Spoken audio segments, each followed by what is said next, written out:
Hello, I'm Peter Okwoche. Welcome to Focus on Africa. Our top stories. A call back to prayer. Mosques in Nigeria's biggest city, Lagos, reopen to worshippers as lockdown restrictions ease. Churches will reopen on Sunday. Fears of an environmental crisis as a shipwreck with 4,000 tons of fuel on board begins leaking oil off the coast of Mauritius. Running for a third term, Ivory Coast Alassane Ouattara announces he will stand in the October elections despite a two-term limit after the death of his party's nominee. I can assure you that this decision, which I came to maturely, is a duty that I accept in the interest of the nation. Also on the program, safer than the States. The African Americans emigrating to the continent to escape racism in the US. I don't feel like a target. I don't feel like someone wants to take my life or wants to control my life just because of my color.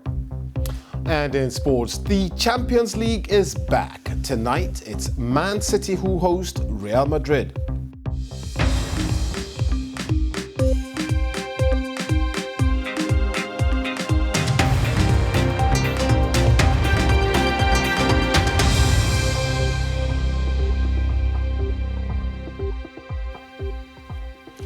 Thanks for joining us here on Focus on Africa from BBC World News. We start with news that an Air India jet with 190 people on board has split in two after crash landing at Karipur Airport in southern India. At least 14 people have been killed. The Air India Express flight from Dubai was part of a repatriation mission during the coronavirus crisis. Pictures being circulated on social media appear to show the fuselage completely snapped in two. Sources have told the BBC that the plane skidded off the runway while landing at Kozhikode Airport. We'll be keeping you up to date on that story on BBC World News. Now, despite the lockdowns and despite the restrictions, the startling figures of COVID-19 continue across the world. In India, the number of cases now exceeds 2 million. It's the third worst affected nation in the world after the United States and Brazil. In Africa, that number has now crossed the 1 million confirmed cases milestone. The World Health Organization says this is a warning for each of the continent's 54 countries. But despite being unable to lower their numbers, many countries are easing some of the lockdown measures put in place to do just that. In Nigeria's biggest city, Lagos, for instance, mosques reopened for prayers today. Churches will resume services on Sunday.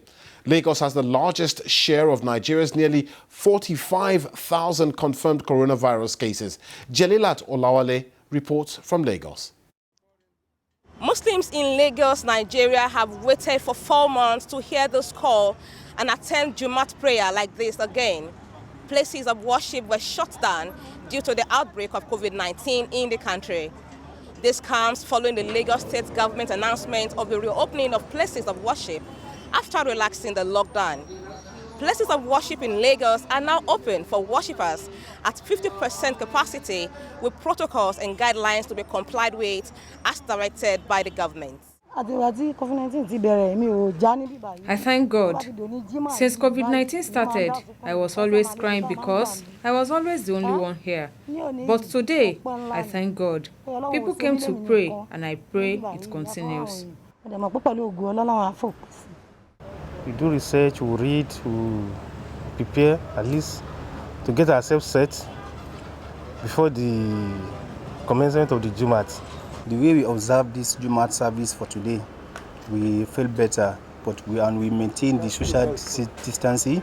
We follow all the guidelines laid down by the federal government. An oil spill on the coastline of Mauritius is inflicting catastrophic damage on some of the finest coral reefs in the world. That's according to marine experts. The MV Wakashio, which ran aground on the 25th of July, was carrying 200 tons of diesel and 3,800 tons of bunker fuel. Authorities have so far failed to stabilize the ship and to pump the oil out.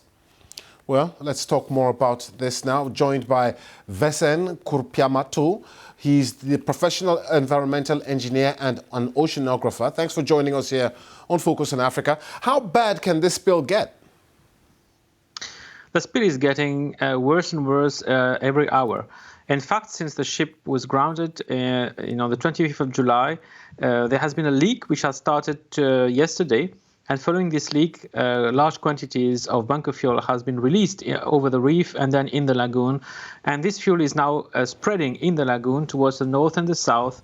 On marine protected areas, we have the Blue Bay Marine Park, on a conservation island, Île aux Aigrettes, and on another site, which is a wetland of international importance. So it's pretty worrying at the moment. And it begs the question, doesn't it, that when the ship ran aground initially, why wasn't anything done to prevent any leakage?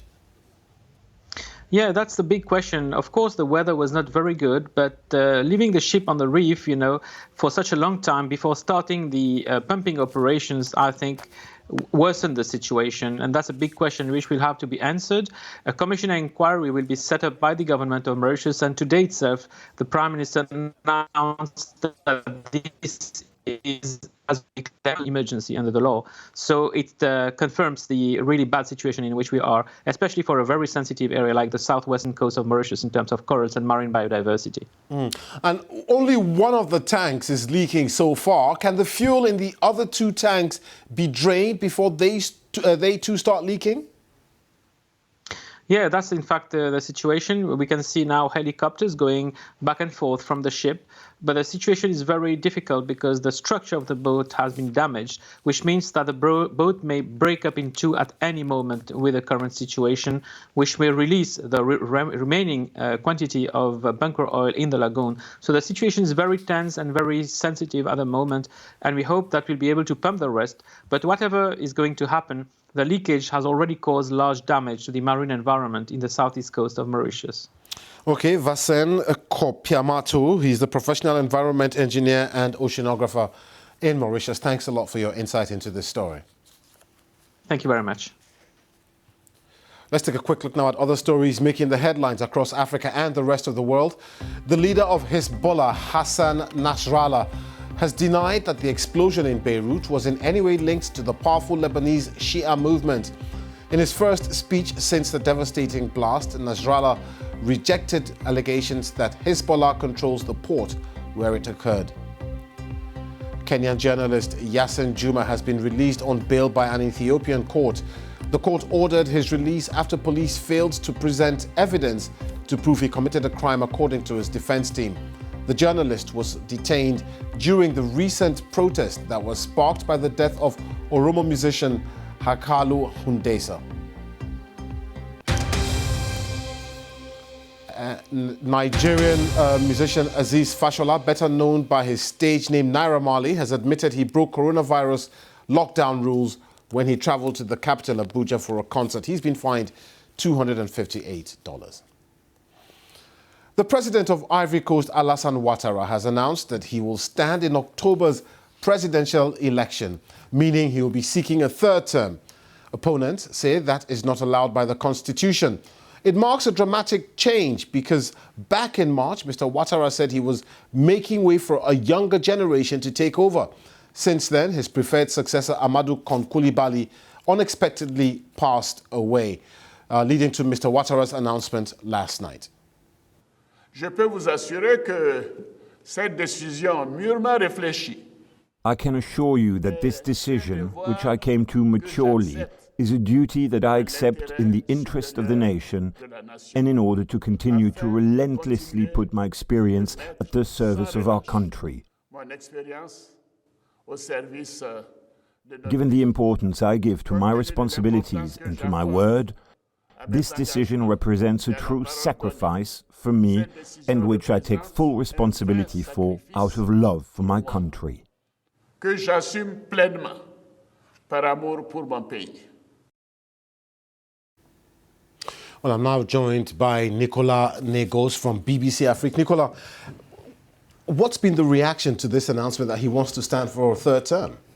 In Ivory Coast, there are mixed feelings of happiness and also anger, but disappointment also. Last night, after Alassane Ouattara's speech, thousands of people gathered in the economic capital Abidjan, but also in the center of the country, Bouaké, and in the North Congo to celebrate this news. On the other hand, you have to know, Peter, that the opponents are upset. The FPI, the party of former President Laurent Gbagbo, said that this decision to run was deplorable. Also, former President Henri Konan Bédié said that it was a risk to the stability of the country. And for now, I haven't seen any comment from France, but it would be interesting to see as President Emmanuel Macron had congratulated Alassane Ouattara when he decided to not run for a new term as president of Ivory Coast. Of course, France being the former colonial ruler of Ivory Coast. What does the Constitution, though, say? The Constitution says that Alassane Ouattara is eligible to seek a new term as the top man of Ivory Coast. How this is possible? Because the two first terms he did was under the former Constitution. The new one has been adopted by referendum in 2016. So it means that if Alassane Ouattara wins the presidential election, it will be his first term for the Third Republic. Now, I mean, you interviewed him earlier this year in January, if I remember very well, and then he was still, pondering whether or not he was going to run. Then in March, he came out to say, I'm no longer running. Just explain the change of heart to us. It's really difficult to explain and it's really confusing. But, yesterday when he did his speech, he said that there was no other option for his party and that it would be a big sacrifice from him to carry on serving his nation for the next 5 years. As you mentioned, I interviewed Alassane Ouattara earlier this year in January in London, and he told me that he would announce his decision to run or not in July. Finally, he did it in March. His party named Amadou Gon Coulibaly as their candidate. Unfortunately, Amadou Gon Coulibaly passed away and there was no plan B. So Alassane Ouattara promised to his supporters that his party would carry on leading the country for the next 5 years. And the best person to do this is him, it seems. And, we know the recent history of Ivory Coast, a very troubled nation, a civil war 10 years ago. Are we likely to see any skirmishes between both sets of supporters, opposition and ruling party supporters in the coming days? Is that a possibility? I've spoken to a few Ivorian people today and also a few observers of the political situation over there. And most of the people are worried. They don't want a remake of what happened in 2010 when 3,000 people died because of the crisis with Laurent Gbagbo and Alassane Ouattara. So they're hoping the process to be peaceful. Okay, Nicolas Negos, many thanks for your insight into that story. Thank you very much. Now, let's just bring you a reminder that an Air India jet with 190 people on board has split in two after crash landing at Karipur Airport in southern India. At least 14 people have been killed. This is Focus on Africa from BBC World News with me, Peter Okwoche. Still to come, after a 30-year wait, Cameroon's 1990 World Cup squad are having a promise fulfilled.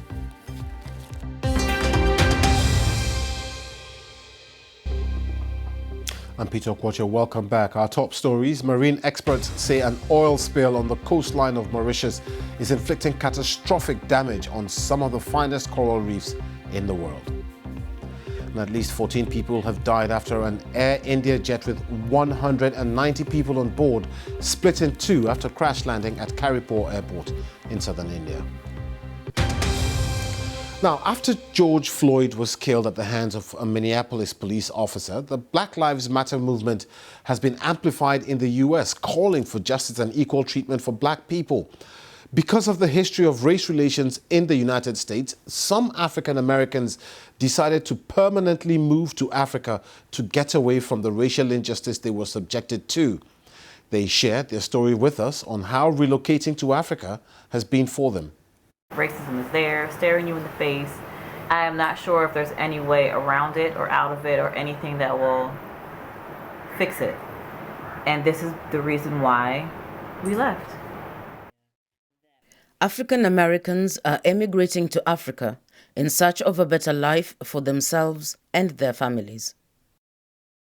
Been in Uganda for about 2 years off and on. Now this year I've decided to stay permanently. So I chose to be here because the cost of living is much more maintainable, and I don't feel like I'm in danger anymore. Like there's other things that I have to be worried about, but I don't feel like a target. I don't feel like someone wants to take my life or wants to control my life just because of my color. We are in Dar es Salaam, Tanzania, and we've been here for about 5 months. When we came here, the ultimate decision-making aspect was seeing how happy the children were here and how easily they made friends. And that was such a relief to me, and I was so happy. And we decided to stay. We just fell in love with Tanzania. We just wanted to feel somewhere where we felt at home. I'm joined by diaspora repatriate Mr. Brian Wheeler. I've been in Africa for a little over 11 years now. I've always felt that Africa was and is home. I've always felt that I'm an African, although an African in the diaspora. It was a natural feeling. Once I landed on the continent, I felt so at home, I felt at ease, and I felt at peace. It was a natural emotion to want to move to Africa.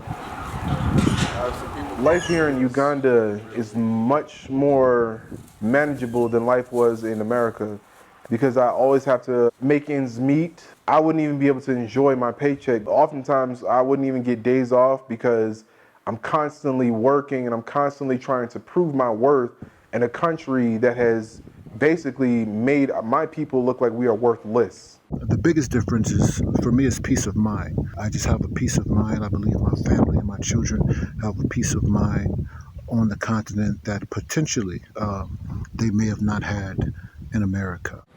Life here is much more relaxed and laid back. Honestly, everywhere I've been on the continent so far, I feel much more safe here than I ever felt in the United States. When I was young, I didn't really know a whole lot about Africa. I was very ignorant to how Africa was. But as I got older, I started to want to move here more and more until I actually made it happen.